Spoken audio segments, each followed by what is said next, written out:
Well, the reason should be obvious in many ways that joblessness, not having a job, is very bad for the individual and very bad for society. It's a waste of resources. And yet, especially in developing countries, there is a worry that the pace of the growth of population will exceed the pace of the growth of jobs. That's even true in the United States and other advanced countries, particularly in unskilled labor, where the number of new jobs in unskilled labor have not been increasing fast enough, and middle skilled jobs even, and that has contributed to the growth of inequality, one of the major, I would say, crises around the world. So the question that we've been concerned with is, how worried should we be? Why is it that the market doesn't seem to be delivering enough jobs? And what can we do about it? And so, like much of our earlier work, it's both about diagnosis, understanding what's going on, but also about finding solutions. What can a development aid agency like JICA do about it? And for me, I think it's imperative that something be done to make sure that there be sufficient job creation.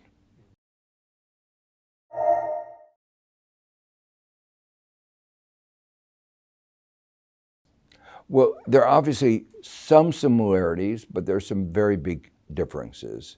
The biggest difference is that the model of growth and job creation that worked so well in East Asia, the manufacturing export-led growth model, is not likely to work in Africa and the other developing countries today, in spite of its success 40, 50 years ago, for a couple of reasons. The first is that manufacturing is now a smaller and smaller share of global GDP. Manufacturing employment is growing even more slowly, a victim of our own success because we've increased productivity, but increasing productivity means you need less and less labor. When labor was very important, it was very important to save on labor costs, and that's where developing countries had an advantage because labor was cheaper. But if labor input into manufacturing has gotten relatively small, then saving on labor becomes less important. And so companies won't be looking around the world for the cheapest labor. And that will then support what has been called onshoring, robotization, and the competitive advantage of developing countries is slipping away. So that's a real challenge. That what was the source of employment and growth development for 40, 50 years is not going to be working to the same extent. It'll still be there, but just not enough to match the growth in labor force. What makes it particularly difficult is that most of the growth in the labor force is going to occur in Africa. And in the advanced countries, we're in, you might call it, demographic decline. Japan is leading the way in low birth rates, but Europe is following, and even the United States declining. So that means we have much less of a problem in creating jobs because we have fewer people that we have to create jobs for. But the growth of employment, sometimes called the youth bulge, in Africa is very significant. So the question is, how is Africa going to create the jobs for the new entrants in the labor force? This is, of course, not only an economic issue, but it's also a political issue. If we don't succeed in creating jobs, I worry about political instability. There's going to be migration pressures, and that will then make the issue very global. It will have political consequences in the advanced countries with the migration pressures. So in all these ways, it is very important for the advanced countries, as well as the developing countries, to find a solution to the problem.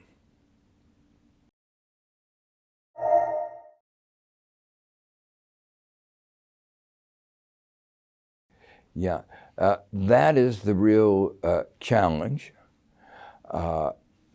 In the short run, if we can get the right financing in place and get the economic system to work right, the developing countries have enormous needs. In particular, right now, there's an imperative for the green transition.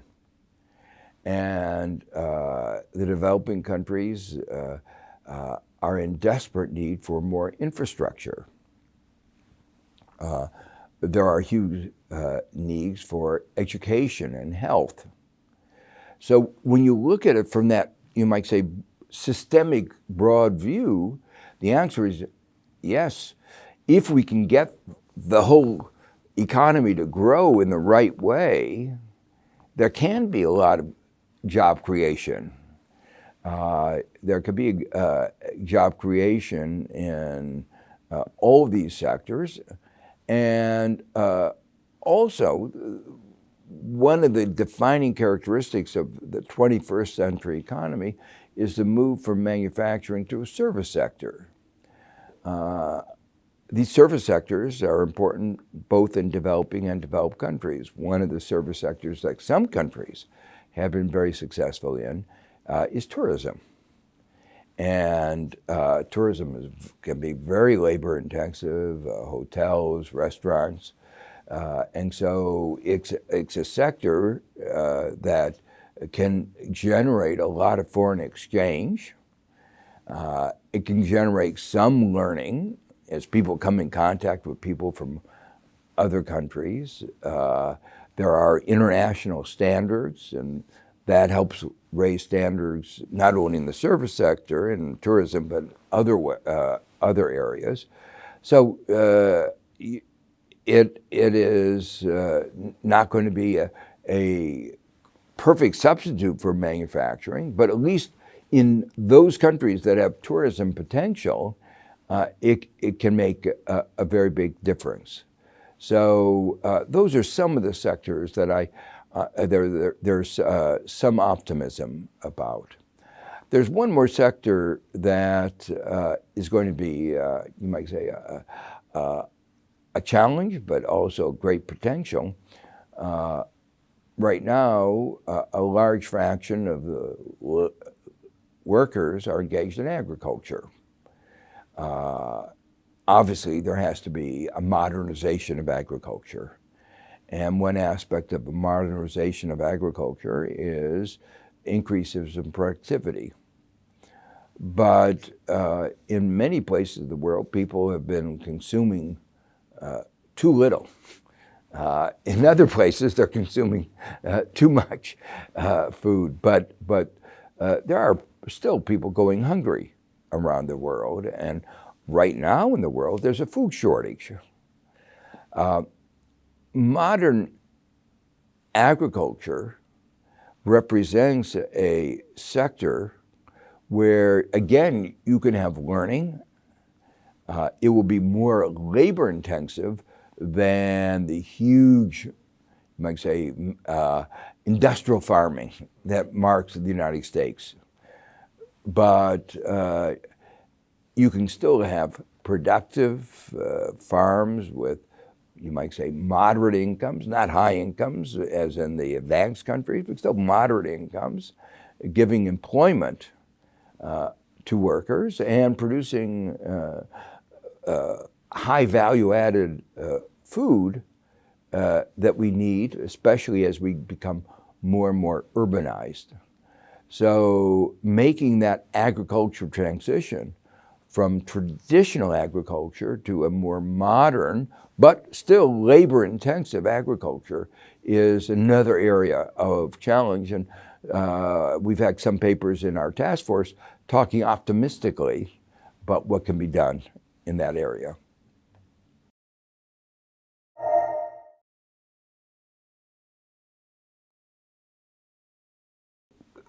One of the aspects of agriculture and small businesses, service sector more broadly, is it's different from manufacturing, which occurred in large enterprises. Large enterprises can do their own research. They have a scale that small businesses, farms don't have. In the 19th century in the United States, when we had our burst of productivity increase in agriculture, behind it was government. In 1863, we passed what was called the Morrill Act that created not only the state universities focusing on agriculture, but also agricultural extension services. And it was this combination that was really very important. Do research to increase productivity, but make sure that the fruits of that research get down to every small farmer in the country. And remember, the farmers almost 200 years ago were really small farms. So it was a massive government undertaking at the level we call the county, a very, very small level. And we disseminated successfully important advances in seeds, in finding the right seeds for the particular soil, finding the right crops, when do you plant them? You know, lots, very complex. You know, we don't think about agriculture as being complex, but modern agriculture is very complex because by varying each of these, when you plant, how much water, what kind of fertilizer, you can increase productivity enormously. And the differences in yield per acre or yield per worker across the world is very, very large. And the differences in productivity between Asia, for instance, and Africa is huge. And that just says that there's a very large potential for increasing productivity in agriculture in Africa. They haven't done the same kind of research in hybrids and genetically modified seeds that would help increase the yield and matching the right seeds to the right soil and the right weather. So this is an area where government can play an important role in agriculture, in research, in education. Modern agriculture is, we sometimes think that's a simple thing, but it's not simple. It's become more complicated. And in what we call extension services, making sure that every farmer has this information. In the most successful countries, government plays a role in making sure that they get the right fertilizer, the right seeds, and helping in marketing as well. Because unfortunately, there's been in several crops a concentration of market power And so the excessively large fraction of the value added goes to middlemen.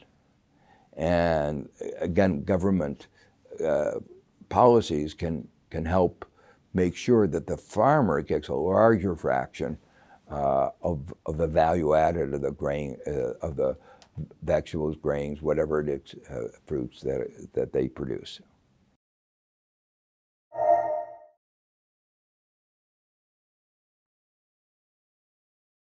Today, in a modern economy, it's impossible to be what we call autarkic, self-reliant. Even rich countries like the United States, large, we import critical ingredients, materials, minerals. So no one today can be self-reliant, and even more so, a small developing country can't be self-reliant. And that means it will need foreign exchange. And that means trade. But sometimes I think we focus too much on trade. 2/3 or more of production, GDP, and is non-traded goods. Many of the services are non-traded services. Sometimes in development, we focus too much on getting FDI, foreign direct investment, at the expense of thinking about local entrepreneurship, what we can do to foster local businesses. And after they grow, they might get engaged in trade, but initially, you always begin small. So I think one has to take a balanced view and say it's not all about trade. Another way of saying that is to say there's much more to development than trade, and I think too much emphasis in development theory in the past has been focused on trade and trade liberalization, financial liberalization. The north and south of Italy had no trade barrier. There was no tariff, no restrictions on the movement of capital between North and South Italy. And yet South Italy did not develop very well.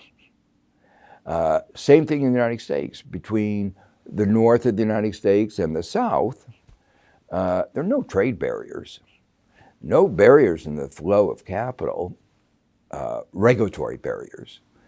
But the South was much poorer than the North.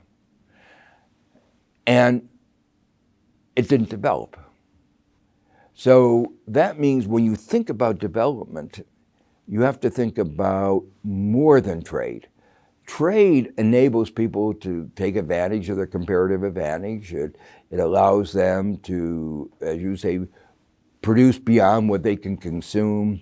They can specialize in, say, some crop that they're very good at and export it more than they could consume.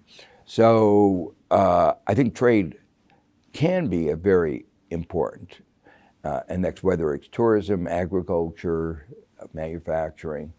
But I also think that we need to have a balanced approach to development where we also think about how do we promote productivity in the non-traded sector of the economy.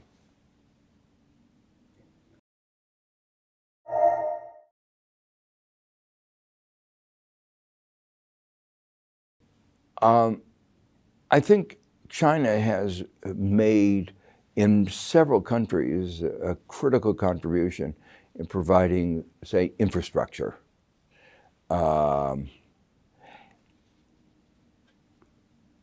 Unfortunately, often it provides money in the form of loans, and it often does not do a very good job at assessing the real economic returns to the loans.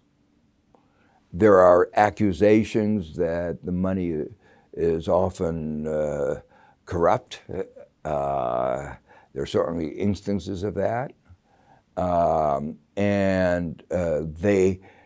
There's evidence that China doesn't have the kind of strictures against that are part of, say, U.S. policy, where you can go to jail for corruption in Foreign Corrupt Practices Act. And UK and many other advanced countries have laws like that. The result of that is that some countries have wound up in serious debt problems.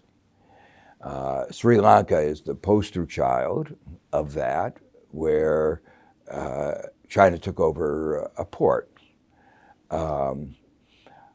More broadly, even when that's not a problem, China has been as slow, reluctant to restructure the debt as many private lenders. So while the World Bank, the IMF, bilateral donors have a framework for trying to restructure, not a good framework and not as good as I would have liked, but there's the Paris Club, and that's worked moderately well, in at least some instances, like in the Argentinian restructuring. The private sector restructuring becomes more complicated when you have another creditor, and China doesn't want to restructure, so the private sector doesn't want to restructure. Governments say, why should we restructure if others don't restructure? So what we call the intercreditor equity issue becomes much more complex when you have another creditor who is not quite in the same framework. So this has made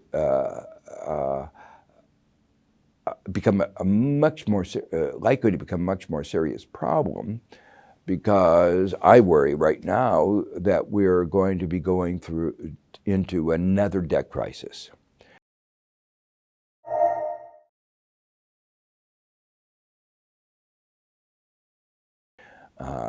Some countries had too much debt before the pandemic, but in the presence of the pandemic, revenues went down, expenditures went up, they had to borrow, debt went up. And then comes the Russian aggression in Ukraine. Prices of oil, gas go way up. Price of food goes way up. And in response to the inflation, most governments, except for Japan, have raised interest rates. It won't do anything about inflation. It's a big mistake, I think. The magnitude of the increase, the pace of the increase, but it will slow down the economy, decrease the global economy, decrease the revenues in developing countries, and increase the cost of their servicing their debt. And since much of the debt is denominated in hard currencies, particularly in dollars, their exchange rate will go down relative to the dollar, and that will make it even more difficult for them to service the debt. All these factors combine to make the prospect of another debt crisis along the lines of the Latin American debt crisis of the early 80s a very real prospect, and something I worry about a great deal.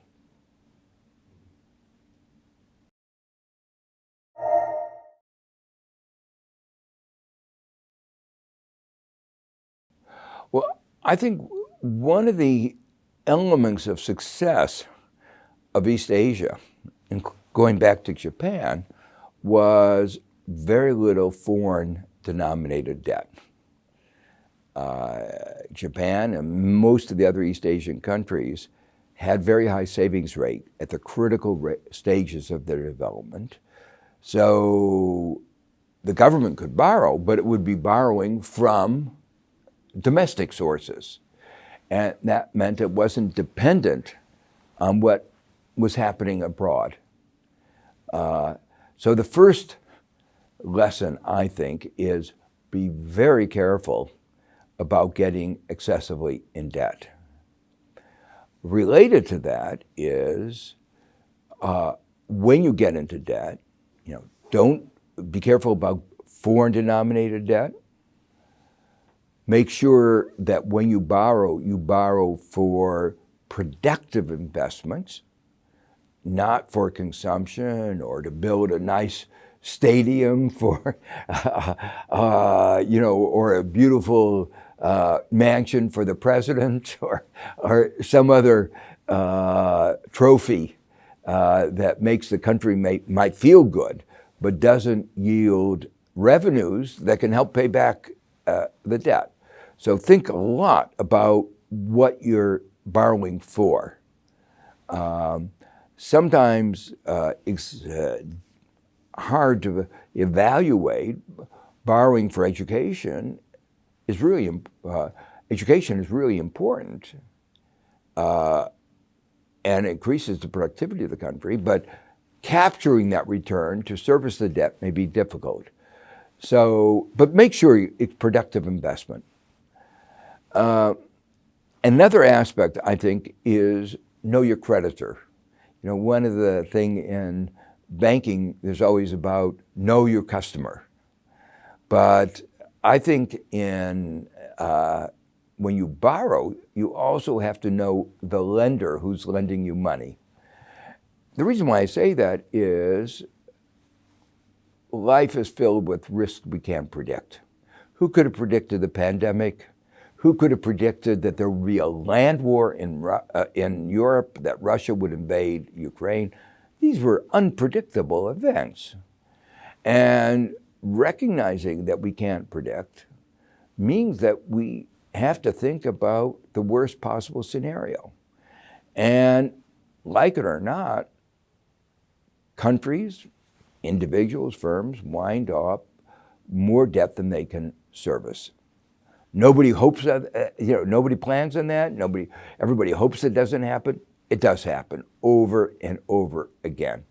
And so if you have a good creditor, he's with you in the long term. He extends the terms of the credit.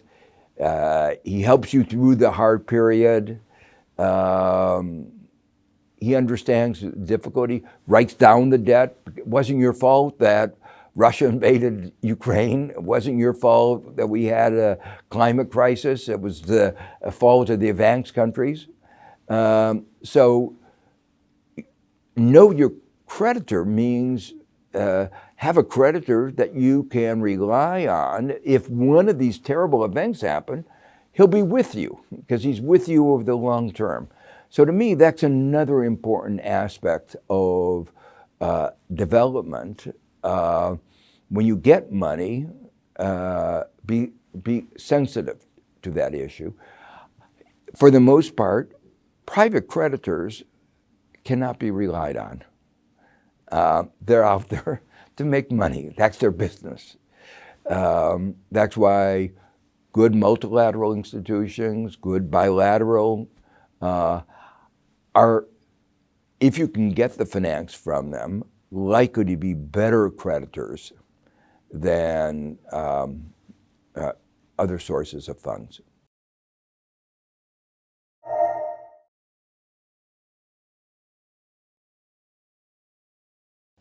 Well, it's been a really productive relationship. And I think it's particularly productive for a couple of reasons.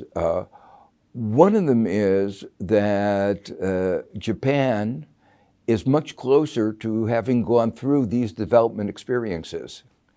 A lot of my understanding of development came when I came to Japan and other countries in East Asia in the World Bank project called the East Asia Miracle that was supported by the Japanese government. And I came here more than 30 years ago to study what was it that Japan had done and what the other countries in East Asia had done that had achieved this enormous success. You have to remember, just a little bit earlier than that, Gunnar Myrdal, who Nobel Prize winner, wrote this famous book of the Asia Dilemma, in which he predicted that Asia would never grow, that it was going to be mired in the poverty that had been experiencing for centuries. And then Japan proved him wrong, and then the other countries in East Asia proved him wrong. So it was, in that sense, a miracle. And the question was, what had it done? And a lot of the work we did in our earlier phases of our collaboration was to ask the question, which of those experiences that Japan had had are applicable today in the beginning of the 21st century to particularly Africa. And so that synergy of ideas that we brought a lot of ideas that from development thinking that was going on in the United States and Europe, but we were able to interact then with Japan. But Japan brought something else that I thought was very valuable to us, because Japan was JICA was actually in the field in Africa doing things. And some of them were very successful. And the question is, how do we understand? I was learning a lot from what JICA, some of the projects that JICA were just very, very impressive. And I visited some of the projects when we had meetings in Africa together. So that both the intellectual, but also the experience that were going on at the time in Africa were very important for our collaboration. Our new work in employment really is extending that to what I view as one of the, if not the major challenge in development going forward. There's one more thing I might say. Yes. I don't know if you want to get. There's one further source of, you might say, real pleasure to me. I had a very close relationship with Madame Ogata when she was working at the UN, and I was at the World Bank, and it's a real pleasure. And then she came to JICA, and we developed our relationship, and it's very moving to be interacting with JICA, as your research institute is named after Madame Ogata.